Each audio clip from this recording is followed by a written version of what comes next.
Serie A fans, bentornati. Welcome back to the Total Football Analysis Serie A podcast. After 7 rounds, the Serie A table has a surprising look. Last year, 4 Scudetto contenders, Juventus, Inter, Atalanta, and Lazio, are all standing outside the first positions. In their place are, in order from the top, Milan, Sassuolo, Napoli, and Roma. We will discuss this and much more in today's episode. I am Daniele Proc, and I'm joined as always by Chris Mumford, the host of the EPL podcast. Welcome, Chris. Glad to be here. Chris, a couple of weeks ago, Verona's keeper Marco Silvestri has had a great performance against Juventus. He was key for his side. It was key to bringing home 1 point from Allianz Stadium. This past weekend, he was decisive in maintaining the lead for his side before Milan was able to equalize in stoppage time. So let's begin with the San Siro game from Sunday night when Milan was held back by Verona in an eventful 2-2 draw. Would you say that it was more of Milan being imprecise with their offensive chances or Silvestri being unbelievable at shutting the door to the Milan players? I got 3 parts to this. Ooh. Silvestri. Okay. I said a couple weeks ago he had just had the best game of his year. Mm-hmm. And I was wrong because he was on absolute fire in this match. I don't know defensively where Verona maybe his shortcoming is that he doesn't bark enough at his defenders for allowing all those shots, but it enabled him to be the superstar that he is. 30 shots taken by AC Milan and an expected goals of 4.7. Wow, the keeper must have done some great work. Chris, in that game, Ibrahimovic missed another PKs. That's 3 misses out of the last 4, skying the last 2. I have a scenario for you, Chris. Let's say you are Frank Kessie, who used to be the penalty kick taker before Ibra took over this job. Would you approach Ibrahimovic and ask him if you could take the PKs? And if so, how would you go about it? First of all, I would go up to Ibra and give him a big, long hug and just hold him for a little bit. Okay. So the truth is he's at about a 60% success rate when it comes to PKs. And I gently remind him that the average is 75%. Mm-hmm. And everybody wants to be 100%, right? But hey, you're going to hit your streaks and you're not. And I'd say, for the foreseeable future, I'm giving you the ball, right? And, you focus on the things which work well for you. Him striking the ball at 60% or 70% is probably the equivalent of most people hammering it all. And, it's about getting the process, turning it all into a process where that's all he thinks about. And maybe he needs to get back to the basics. I'd certainly have him take a few extra PKs, but when it's time, you got to trust him and trust the process. Yeah, I don't see Ibrahimovic even initiating a discussion about giving up on PKs, but Kessie is a big guy. He can try. He can have a go at it. Ibrahimovic, by the way, he was definitely forgiven by the AC Milan fans with the header in stoppage time that equalized the game. You know what was surprising was that the cross by Ibrahim Diaz, it was a floated ball. And if you're not strong in planting your foot and standing there, even resisting the pressure from the opponent, you're not going to score that goal because that's an easy clearance from a defender. He just pushes you a little bit and then heads the ball away. Instead, he went over the defender and scored a goal. Unbelievable. Yeah, I mean, he's been there, done that, right? And I think the point that you make is really nice to share with football fans about how do you generate power when the ball doesn't have much power. That's a great insight there. Milan have the youngest team in Serie A with an average age of 24.9 years old, despite having Ibrahimovic on the field, who is 39. Also the youngest team in Europe's top 5 leagues by average age. Chris, they play simple football. They have young legs, excited to move around, press, attack, and defend all together. Is this formula going to be enough to continue hanging out in the high places of Serie A this year? For this year, you know, we said in the beginning this was going to be a messy year, right? We just Mm-hmm. with COVID, games every 3 days. So I think for now, I'm going to say yes. You know, that the big asterisk is what happens when they lose Ibra, right? And will they be able to compensate for that? Much in the same way was Milan able to compensate for Lukaku when he got injured, and the short answer was no. So I'm keeping my fingers crossed. I really hope that the sporting director is having a look and saying, how do we how can we start to bed in some additional strikers? Probably not in January. I just feel like that's going to be a gap that they need to go ahead and start thinking about now. Mm-hmm. Second on the table is Sassuolo. They were held back by a very organized Udinese side. That game, unlike Milan Verona, was completely eventless. Only one shot on goal by Domenico Berardi, and it was a very shy attempt. Udinese positioned themselves in a 5-3-2 defensively and walked away with a key point, pushing themselves slightly up the table. Chris, what's impressive about seeing Sassuolo second in the table is that they are spending very little for players' wages. Their wage bill just adds up to a very modest 35 million euros. That's the eighth lowest in the league.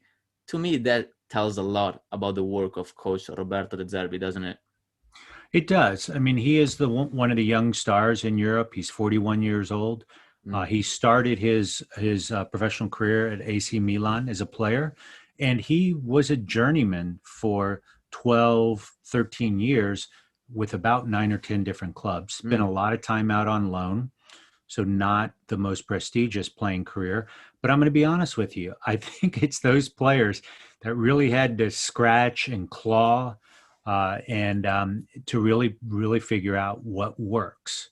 And there are teams every year. Last year, it was a Hetafe or a Sheffield United, um, where teams somehow have some ingredients. And the first ingredient is a really strong coach, right?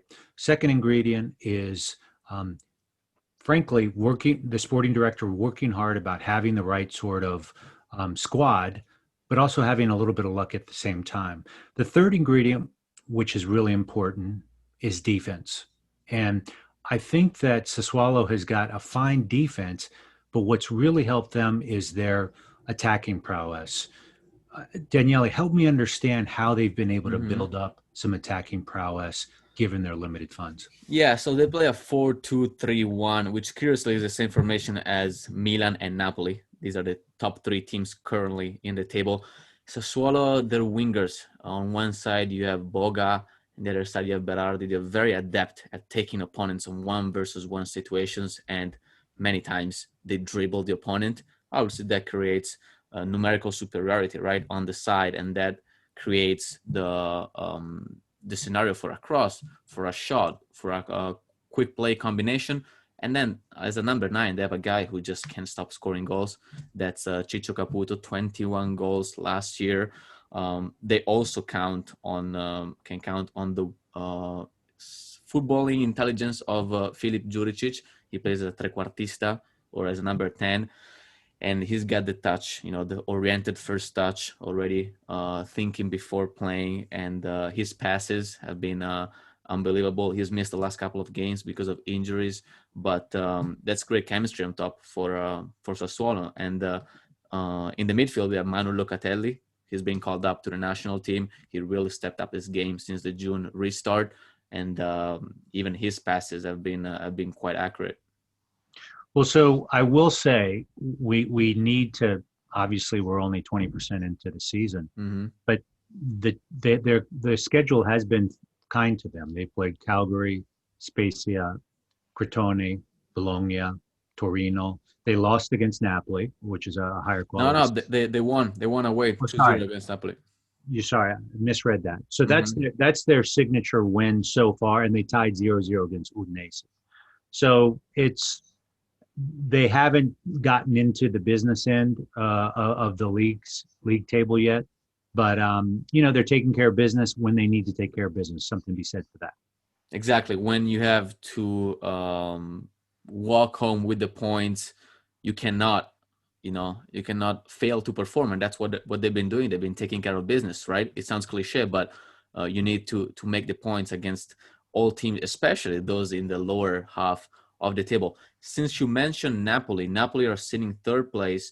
Yesterday, they appealed the decision of Lega Serie A to assign them a 3-0 loss by forfeit in the October 4th game against Juventus and a penalty point in the table.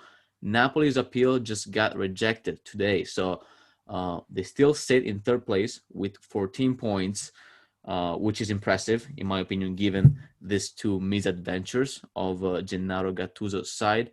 Chris, what do you like about Napoli? Fabian Ruiz. I mean, he's magnificent. He leads categories in Serie A when it comes to the number of passes per 90 and the accuracy. I mean, he's at 92% accuracy, which is magnificent. So he's fairly young, still only 24 years old, really lively. So I really think that he's a key feature to it. He's kind of the thing that makes the engine go. What's your take on him? He absolutely benefited from the arrival of Gennaro Gattuso. His numbers in terms of passes and accurate passes specifically, they bumped up. They were bumped up, especially when Gattuso came, because he based Napoli's style on possession, and then yes, he dictates the timing of the plays in Napoli's midfield. Sorry, and like you said, his left foot is just very accurate. I'm going to tell you what I like about Napoli. Two things specifically. Well, they play in a 4-2-3-1 with Osimhen on top, right? But let's look at the average height of the three guys sitting behind Osimhen. That's a 5.67 feet average height. I'm talking about Lorenzo Insigne, Dries Mertens, and Hirving Lozano. They've been scoring, they've been providing assists, and they're very short. So I like how they combine with quick passes, using Osimhen sometimes as a target man to bounce off the ball. The second thing I like about Napoli is that they've been able to score with many players. And Chris, especially in a season when you have COVID that causes players to sit out for games, you have a lot of games condensed all together, causing soft tissue injuries. I think that's being able to score with many players and not being reliant on just one guy to score the goals, that makes Napoli a legit candidate for a Scudetto race. Do you agree with that?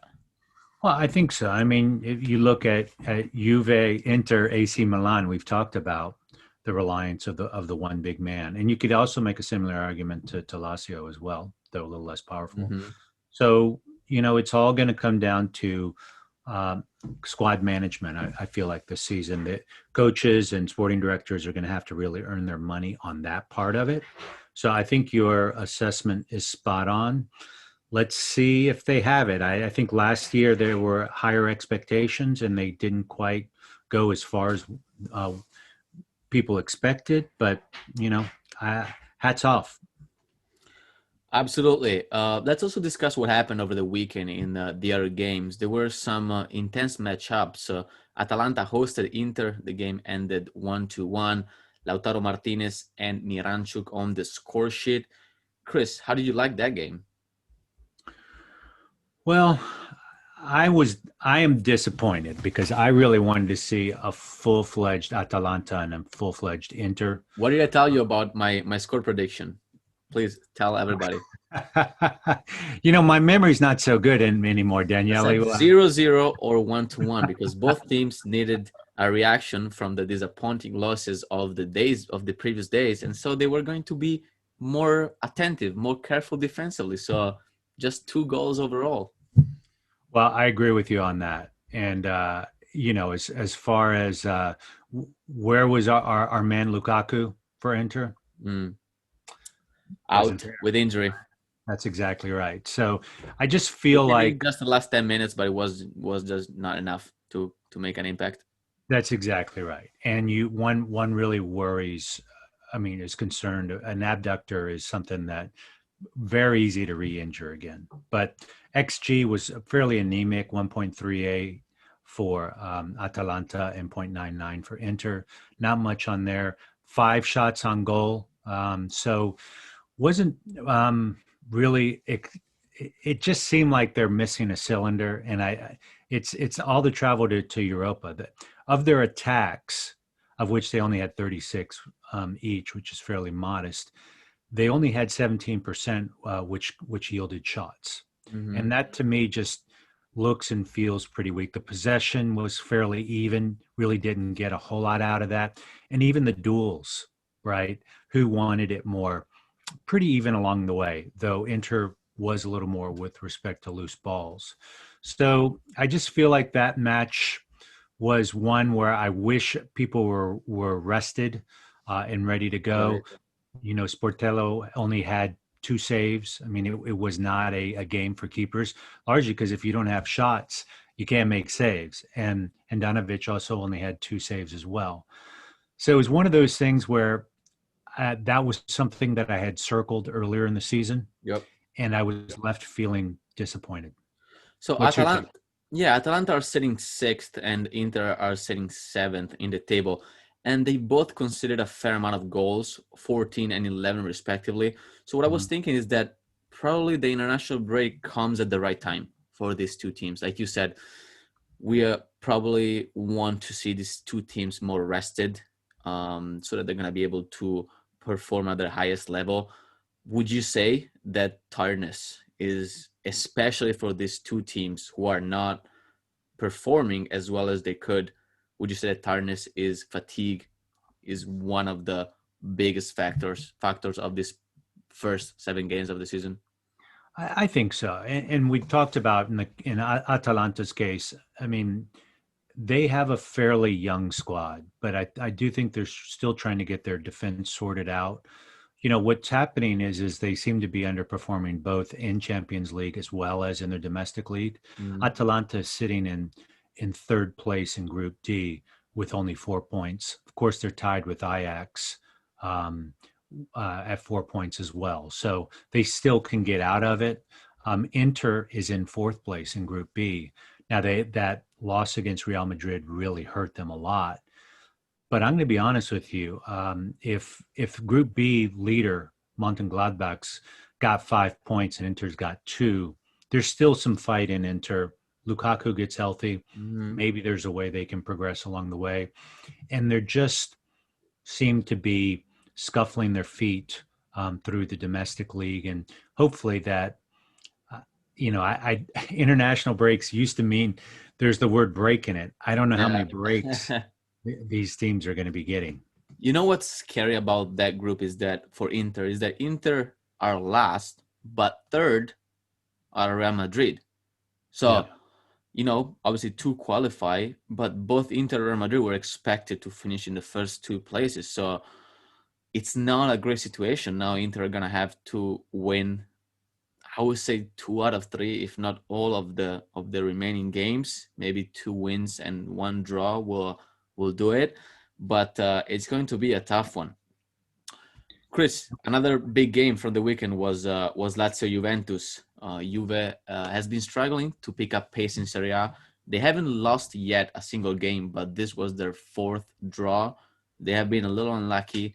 They have hit the woodwork 5 times in Serie A. That's the highest of all teams. Ronaldo scored first, and then Caicedo equalized in injury time for Lazio. Chris, what are some interesting stats from that game? I am still struck by, and again, I know this is the way that Juve plays, but Lazio had 56% possession, a little bit more. They were more on the front foot with 56 attacks against Juventus 36. So I think they just don't seem to have that extra gear right now. And that's what worried me. On an XG, they had better opportunities than Lazio at 1.6. There were 8 shots on goal, so it was an appealing game to watch as compared to 24 shots in total. So they were certainly taking their chances. But I don't know. I just felt like the mojo wasn't quite there for 2 Scudetto contenders at this part of the season. And again, hate to sound like a broken record, but I just think it's every 3 days, every 3 days. That just seems like a heavy burden right now for everybody. Yeah, and let's not forget that Lazio were missing Immobile. So that's a huge point for the Biancocelesti against Juventus. And Pirlo did say that. Pirlo said that Juventus still look a little slow, not as he would like to see his side. But as I said last week as well, Juventus in the past years, they've always started a little slowly in the season, reaching November where they were not in the top positions, and then they would just pull off like a 15 game streak of wins, which then puts them magically on top of the table again when March comes around. Chris, you know who could be the wild card of this Serie A season? That could be Roma. Despite Dzeko having to sit out because of COVID, they won with a convincing 3-1 victory away at Genoa. Mkhitaryan, former Arsenal player, stepped up almost as a silent leader, unexpected leader for the Giallorossi with a hat-trick. He also has 4 assists in the league so far, the most of any player. You think the EPL got rid of a great player too easily? I think so. I mean, I think Mkhitaryan was a victim of being the right player for the wrong system. And, I will tell you, there seems to be a very clear signal that EPL players that have not bedded into the right place can come to the Serie A and have a whole lot of fun. I do think that from a tactical perspective, you look at Ashley Young in my mind, has been on absolute fire, and Mkhitaryan assist this past weekend. That's exactly right, and I'm just so pleased that they've been able to, really thought of as cast-offs, and they've really been able to thrive in a really exciting league. And you mentioned players coming from the EPL. Roma also enjoyed having Pedro on their team. He's been running like crazy. He looks fresh again, and you can looks tell 5 years younger. I mean, it's you crazy can tell. how it's like. What are they eating down there? Where Roma, they're eating good pasta. Let me tell you about it. And he just brings something different to the table. He has different gear. What I was gonna tell you is that Mkhitaryan, he had a hat trick. The first goal, Chris, I wanted to just break it down very quickly. It was a corner kick from the right side. The ball was crossed in, and Mkhitaryan, who's not historically a very successful or dangerous headers, like heading players, he scored with his head. But I could not help but to think that Mattia Perin, Genoa's keeper, he should have come out and caught the ball. Would you agree with that? No question. I, as a general rule, goalkeepers on corners like that, if it's inside the 6, you've got to own it. And I will tell you, there was heavy traffic in the 4, but you still got to come out. And even if you go to punch it and you miss it, as I get older, you don't have to make every single save. You just have to disrupt the play enough not to get scored on. That's really the objective, is to prevent goals. And I just feel that if you looked at the replays, it's he backed in basically into his goal. He did. And I am a huge fan of it's better to step out and cut off angle and hopefully get lucky, get hit in the chest or get hit someplace, than to back up into the goal and get 0.012 seconds additional reaction time. It takes 0.04 to raise your hand from your thigh up to your waist. So there's no benefit to that. And that keeper in that situation, and I don't want to generalize, but is not playing with tremendous confidence if he's not going out and taking high balls like that. And you mentioned heavy traffic during corner kicks, but that's exactly the job of the keeper, to make sure that his defenders shield him from heavy traffic, right? You always get a guy that pushes the offensive players away from you because you want to have a clear path in case you have to come out and catch the ball, right? Yeah, I mean, when heavy traffic like that, you're probably going to be looking to punch the ball than Mhm. over anything else. Okay. And I will tell you, you'll get jostled. You'll have strikers pushing against defenders. Defenders come to you as a keeper. You're not able to have a proper takeoff. But the truth is, you got to go out. You got to yell keeper, and hopefully put the fear of God in strikers, or at least a little bit of hesitation, and hopefully be able to just um, displace it just enough where Mkhitaryan, what is he, 5'7", 5'8", on a with high heels, right? Where he ends up scoring a header like that. And lucky for you guys in the goalkeepers union, everything is a foul in favor of goalkeepers. You cannot touch them, and these guys just get the call. Um, you know what? Roma really clicked since they changed into a back three. Fonseca, the coach Paulo Fonseca, he might have found the perfect formation for the Giallorossi. So we'll see if they're going to be able to keep up with the good that they've shown so far. Let's not forget that they lost the first game by forfeit 3-0 against Verona because of a mistake in the list of players that they submitted to the referee. What's happening in the bottom half? Fiorentina sacked their coach Giuseppe Iacchini, and Cesare Prandelli stepped in. He's now the new coach of Fiorentina. He coached the Viola about 10 years ago, so he's back on Fiorentina's bench.